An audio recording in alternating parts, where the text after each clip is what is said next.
آئیے دیکھتے ہیں قولی حدیث کس کو کہتے ہیں۔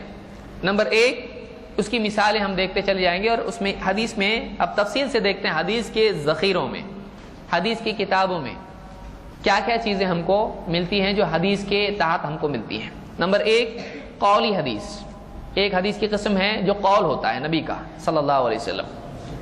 مثال کے طور پر ابن عمر رضی اللہ عنہ فرماتے ہیں کہ اللہ کے رسول صلی اللہ علیہ وسلم نے فرمایا بنی الاسلام شہادت اللہ الہ الا اللہ وان محمد رسول اللہ واقام الصلاۃ وایتاء الزکاۃ والحج وصوم رمضان۔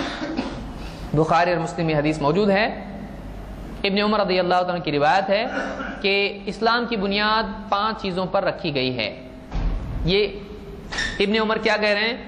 اللہ کے رسول صلی اللہ علیہ وسلم نے فرمایا، تو یہ کس کا قول ہے؟ اللہ کے نبی صلی اللہ علیہ وسلم کا۔ اور 5 ارکان یہاں پر بتایا گیا اسلام کے کہ لا الہ الا اللہ اور محمد رسول اللہ کی گواہی دینا، نماز قائم کرنا، زکوٰۃ ادا کرنا، حج کرنا اور رمضان کے روزے رکھنا، یہ اسلام کی بنیادی چیزیں ہیں، اس پر اسلام کی بنیاد ہے۔ یہ قول کس کا ہے؟ اللہ کے نبی صلی اللہ علیہ وسلم کا۔ تو اس کو کہتے ہیں کہ یہ قولی حدیث ہے یا یہ قول ہے اللہ کے رسول صلی اللہ علیہ وسلم کا۔ تو حدیث میں نبی صلی اللہ علیہ وسلم کا قول بھی آتا ہے۔